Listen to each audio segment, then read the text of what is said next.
Hello everyone, welcome back again. I hope you doing well. और आज है 24 तारीख है, आज छोटी होली। और ये हमारे नए घर में पहली होली है, लेकिन इस होली को हम लोग मनाएंगे यहाँ नहीं। मैं मनाने जा रही हूँ फ़रखाबाद में, जहाँ पर हमारा पूरा परिवार शामिल होता है, इकट्ठे होता है और होली का फेस्टिवल बहुत अच्छे से धूमधाम से हम लोग मनाते हैं। तो बस वहीं जाने की तैयारी हो रही है। सुबह बहुत जल्दी लगभग 4:30 बजे मैं उठी, फ्रेशनअप वगैरह हुई, गर्म पानी अपना पिया, थोड़ा सा मैंने वॉक किया और उसके बाद मैंने लगा दी लॉन्ड्री। और लॉन्ड्री में आज मैं धोऊंगी बेडशीट और टॉवेल्स, क्योंकि जब तक मैं वापस आऊँगी ना तो ये बेडशीट अच्छे से सूख जाएंगी, टॉवेल भी सूख जाएगी और ये सारी चीज़ें मैं अपने अंदर ही लॉबी में फैला कर जाऊँगी, क्योंकि बाहर नहीं फैलाऊँगी, क्योंकि वैसे भी बहुत धूल आती है, बाहर फैलाने का कोई मतलब नहीं बनता है। क्योंकि 3-4 दिन घर बंद रहेगा और अच्छे से फिर वो धुले ना धुले बराबर हो जाएंगी, क्योंकि धूल ही इतनी तेज़ आती है। तो यहाँ पे वॉशिंग मशीन में लगा दूँगी। फिर उसके बाद मैं जा रही हूँ नीचे। आज बनाना है मुझे खाना बहुत जल्दी, क्योंकि सारा खाना पैक करके मैं अपने साथ लेके जाऊँगी, क्योंकि वहाँ भी घर जिस पोर्शन में मैं रहती हूँ वो पोर्शन बंद है काफ़ी दिनों से, तो वहाँ भी बहुत ज़्यादा धूल मिट्टी हो गई है, तो उसे साफ़ करने में ही काफ़ी सारा समय जाएगा। तो इसलिए डिसाइड यही हुआ है कि खाना मैं अपने साथ बना के ले जाऊंगी, ताकि खाना बनाने का कोई झंझट ना रहे। तो बनाने जा रही हूँ मैं मलाई सोया चाप। तो जिसके लिए मैंने वाइट ग्रेवी में बनाऊंगी, जिसके लिए प्याज, लहसुन, अदरक और आपका काजू, ये सब मैंने बॉयल होने के लिए एक तरफ रख दिया है। और चाप को अच्छे से धुल के कट कर लिया है और इसे करूँगी शैलो फ्राई। आप चाहे तो इसे डीप फ्राई भी कर सकते हैं, लेकिन मैं शैलो फ्राई करूँगी। और यहाँ पर मैंने लिया है मस्टर्ड ऑयल।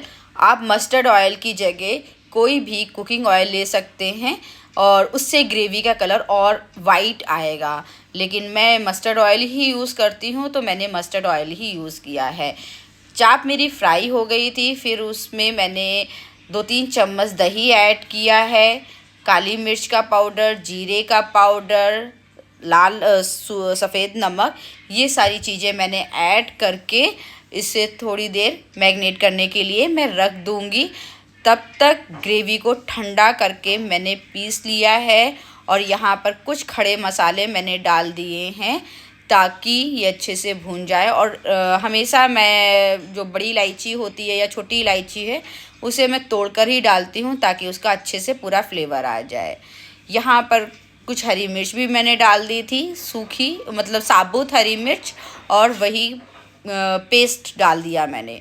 और ये कुछ खड़े मसाले हैं जिन्हें अच्छे से मैं कूट लूँगी और इसका एक बारीक सा पाउडर बना लूँगी। और ये लास्ट में मैं अपनी सोया चाप की ग्रेवी में डालूँगी ना, तो एक बहुत ही अच्छा फ्लेवर ऐड हो जाता है इन मसालों का। यहाँ पर मैंने पेस्ट को जो डाला था उसे अच्छे से चला चला के भून लूँगी, क्योंकि इसमें पड़े हैं काजू, जिसकी वजह से बीच बीच में ये चिपकने भी लगता है। और अगर आप इसे ढक के नहीं पकाएंगे तो इसके छींटे भी बहुत उड़ते हैं, तो आप इसे ढक के पकाइए और बीच बीच में कंटिन्यूसली चलाते रहिए।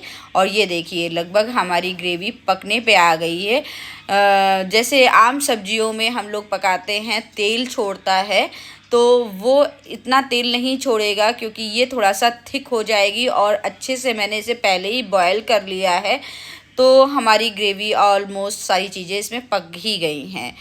अच्छे से मैंने मसाले को भून लिया है। फिर उसके बाद ये चाप मैं मैरिनेट करा हुआ चाप डाल दूँगी, इसे भी अच्छे से भून लूँगी और ढक के थोड़ी देर पकाऊंगी। अगर आपको जितनी भी ग्रेवी चाहिए उतने बराबर ही आप पानी उसमें डालिए, अदरवाइज़ आप ऐसे सूखा भी इसे सर्व कर सकते हैं। तो मुझे ले जाना था अपने साथ में, तो मैंने ज़्यादा ग्रेवी नहीं रखी और थोड़ी ही ग्रेवी रखी और इसे मैं पकने के लिए छोड़ दूँगी। तब तक मैंने काफ़ी सारी लोइयाँ बनाकर इकट्ठा कर ली थी, क्योंकि अभी बनने जा रही हैं पूड़ियाँ मैं अपने साथ में ले जाऊँगी, ताकि हमारा नाश्ता और खाना दोनों चीज़ें साथ में ही हो जाएं। और एक एक करके पहले मैंने पूड़ियाँ सारी लोई बना ली, फिर पूड़ियाँ सारी बेल ली, क्योंकि ये सारे काम मुझे अकेले ही करने थे। तो मैंने बिल्कुल स्लो फ्लेम में अपनी कढ़ाई को चढ़ा दिया, लोइयाँ बनाई, एक एक करके सारे बेल लूँगी ताकि जल्दी से मतलब मेरे काम हो जाए और गैस भी फालतू ना जले। क्योंकि जब आप अकेले किचन में काम करते हैं, आपके साथ कोई हेल्प वाला नहीं होता है, तब थोड़ा सा इस तरीके से आपको काम में मैनेज करना पड़ता है कि आपके काम भी हो जाए और फालतू में आपका टाइम भी वेस्ट ना हो और फ्यूल भी ना वेस्ट हो। तो यहाँ सारी मैंने लोइयाँ पहले ही बना ली थी। जब बेलने की बारी आई तभी मैंने कढ़ाई को चढ़ा दिया और सारी एक एक करके मैं फटाफट अब क्या कहते हैं पूड़ियाँ निकाल लूँगी। एक तरफ ना मैंने बच्चों को भी उठा दिया था, इसी के साथ साथ हस्बैंड को भी उठा दिया, तो उन्होंने अपनी गाड़ी वगैरह बाहर निकाली, उसे झाड़ा पोछा, उनका काम ये था। और बच्चों को उठाने का था कि छोटी वाली बेटी को उठा के मैंने नहला दिया था, तो वो अपना पूजा का काम संभाल लेगी, और बड़ी वाली को मैंने क्लीनिंग के काम में लगा दिया था। नीचे के ऊपर के फ्लोर में झाड़ू तो मैंने ही लगा दी थी सुबह उठते ही, सिर्फ पोछा का काम रह गया था, तो पोछा ये कर रही है। बच्चों की छुट्टियां हैं तो थोड़ा बहुत ज़्यादा मतलब हेल्प मुझे मिल जाती, थोड़ा बहुत क्या कहूँ, मतलब काफ़ी हेल्प मिल जाती है। ये झाड़ू पोछा का ही काम मुझे मतलब लगता है कि इसी में बहुत सारा टाइम निकल जाता है। लेकिन बच्चे जब साथ में रहते हैं ना, और इस समय ना बच्चे एक्साइटेड भी बहुत थे दादी के घर जाने के लिए। वहाँ पर होली का एक अलग ही अपना क्रेज़ है। वैसे तो मैं ब्लॉग वहाँ शूट नहीं कर पाऊँगी, अगर थोड़ी बहुत क्लिप मैंने ले पाई तो जो मैं आपके साथ ज़रूर शेयर करूँगी। तो यहाँ पर वह भी लगा रही है पोछा, और आशी नहाकर आ चुकी है, वो मंदिर की क्लीनिंग और सफाई वगैरह करेगी। और मेरी पूड़ियाँ भी ऑलमोस्ट सारी बन गई थी। हस्बैंड मतलब उठ गए थे, तो उन्होंने चाय बनाई, और वह भी यहाँ पर बहुत ज़्यादा खुश हो गई थी, क्योंकि उसे चाप बहुत अच्छी लगती है। कोई सी भी चाप हो उसे बहुत मतलब फेवरेट है उसका, तो वो देख के बहुत ज़्यादा खुश हो गई थी। वैसे अक्सर मैं पूड़ियों के साथ में आलू टमाटर की सब्ज़ी और आलू की सूखी सब्ज़ी बनाती हूँ। और यहाँ मेरी सब्ज़ी बिल्कुल तैयार हो गई थी, चाप बिल्कुल तैयार हो गई थी। फिर मैंने वही कुटा हुआ मसाला डाल दिया, और यहाँ पर मैं डालूँगी बटर, थोड़ा सा एक फ्लेवर भी ऐड हो जाएगा, और बटर डालने से एक शाइन भी ऊपर आ जाएगी। तो मेरे पास यहाँ पे 2 पीस बटर था, और ज़्यादातर मैं यही बटर मंगाती हूँ पीस वाले, पूरा नहीं मंगाती हूँ, क्योंकि मेरे यहाँ ज़्यादा ये बटर खाया नहीं जाता है। बच्चों को पीनट बटर या जैम है, चीज़ स्प्रेड है, यही सब चीज़ें पसंद है, बटर वो कम खाते हैं। तो इसी के साथ ना आशी ने भगवान जी के सारे बर्तन धुल लिए थे।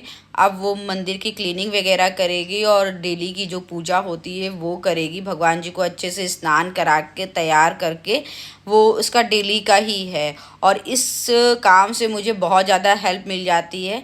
घर के सारे काम निपट चुके हैं, उसके बाद मैं भी नहाने चली गई, और नहाने के बाद में मंदिर साफ़ ही हो चुका था, तो फटाफट मैंने भी पूजा करी। और उसके बाद हम लोग निकल चुके हैं फ़रखाबाद के लिए, घर के सारे काम निपटा कर।